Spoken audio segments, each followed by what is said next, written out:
A Câmara dos Deputados aprovou o projeto de lei que estabelece um limite de 17% no ICMS sobre energia e combustíveis que passam a ser classificados como bens e serviços essenciais. Municípios têm criticado a mudança, já que isso teria um forte impacto na arrecadação. Sobre esse assunto, a gente vai conversar agora com o prefeito de Ribeirão Preto e secretário-geral da Frente Nacional dos Prefeitos, Duarte Nogueira. Prefeito, muito boa tarde, seja bem-vindo aqui ao Live CNN. Boa tarde, Marcela. Boa tarde, Daniel e os telespectadores da CNN. Prefeito, o projeto aprovado ontem na Câmara, com as mudanças que foram feitas, qual que é a avaliação e que agora segue para o Senado? Qual que é a avaliação que vocês fazem até agora do projeto que está em tramitação? Bom, esse projeto de lei complementar, ele vai limitar as alíquotas de ICMS dos serviços controlados, que basicamente são os combustíveis, o gás natural, energia elétrica, comunicações, e a grande parcela das receitas dos municípios brasileiros correspondem a 25% da arrecadação de ICMS que é feita pelos estados do Brasil, Distrito Federal e as 26 demais unidades da federação. Esse impacto poderá causar uma frustração de receita, uma perda de receita, só para esse ano, de 11 bilhões de reais para os municípios brasileiros. Projetando isso para os próximos 2 anos, alguma coisa como 21 bilhões a cada ano. Então, nós estamos falando, para o término do mandato dos atuais prefeitos, 2 anos e meio, alguma coisa como 53 bilhões de reais de perda de receita.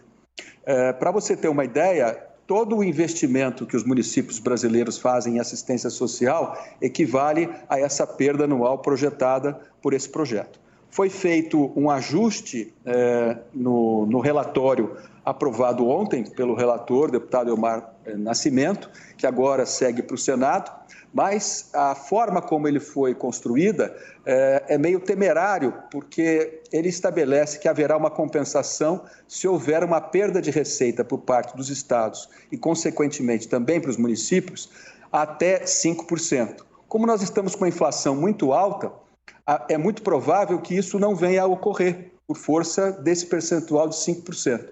Então, o que nós vamos agora fazer junto ao Senado é tentar aperfeiçoar esse texto para que as perdas sejam as menores possíveis para os municípios brasileiros, os 5.570 municípios brasileiros, onde vivem, portanto, os quase 220 milhões de cidadãos do nosso país. Secretário, então, agora, pois não. Qual seria, então, essa mudança que vocês vão propor ao Senado e mais? Porque no texto, em um dos textos de Elmar Nascimento, do relator, ele colocou ali, olha, os estados estão arrecadando, inclusive eles estão com uma arrecadação maior do que estava previsto no orçamento. E isso foi uma justificativa apresentada para justamente colocar essa limitação, que, olha, eles estão arrecadando mais do que eles mesmos projetaram. Como que o senhor avalia isso e o que vai ser proposto? Bom, a questão da arrecadação, ela não pode ser afirmada de maneira absoluta para os próximos meses. Nós não sabemos como vai ser o comportamento da receita. Nós não temos como prever se vai haver uma continuidade, até porque nós estamos vivendo também um processo inflacionário que parece que agora vai se estabilizar. Então, nós não queremos comprometer, portanto, as contas públicas municipais. Houve uma compensação por parte dos estados, e nós, municípios brasileiros, estamos procurando fazer com que essa compensação também esteja presente de maneira mais clara junto ao texto que vai ser discutido e aprovado pelo Senado. Basília Rodrigues está chegando na nossa conversa também, nossa analista de política. Basília.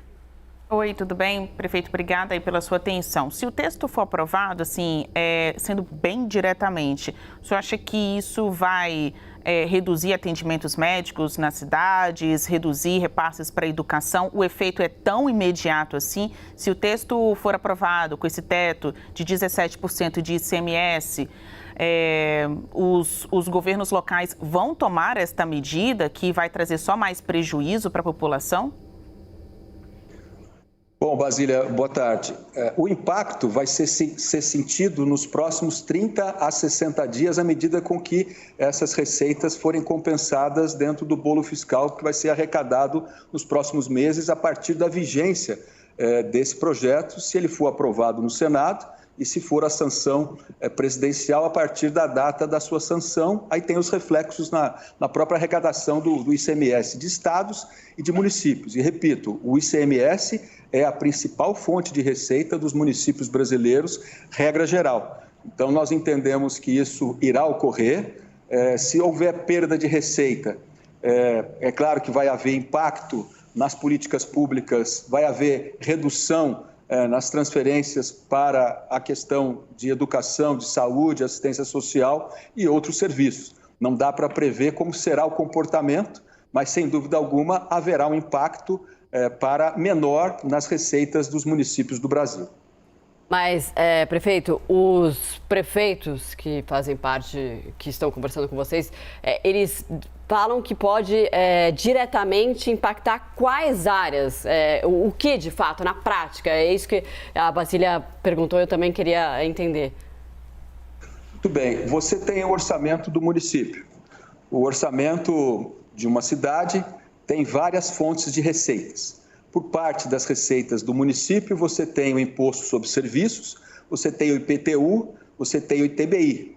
E você tem o ICMS, Imposto de Renda, Fundo de Participação dos Municípios, que são parcelas de transferências da União e dos estados. No caso do ICMS, quando o governo do estado arrecada 100, 25 dessa arrecadação vai distribuído para os municípios daquele respectivo estado. Se houver uma queda de arrecadação por parte dos estados brasileiros, o reflexo é em 25%, um quarto das receitas que deixam de ser transferidos ou serão menos transferidas para os nossos municípios. Como esse recurso vem diretamente para o tesouro das nossas cidades, ele faz parte dos recursos que compõem o nosso orçamento e, portanto, se nós tivermos menos recursos e os nossos orçamentos estão votados e fixados, estimando a receita e fixando a despesa, se você tem uma despesa já fixada para o ano de 2022 e você tem uma frustração da receita, esse recurso que já está fixado para determinadas tarefas de educação, saúde, assistência social, entre outras, deixa de entrar dentro dessa estimativa e pode comprometer o orçamento até o final do ano de 2022 das cidades do Brasil. Perfeito, nós conversamos com Duarte Nogueira, prefeito de Ribeirão Preto, secretário-geral da Frente Nacional dos Prefeitos. Muito obrigado pelo bate-papo aqui no Live CNN. Obrigado, uma boa tarde a todos.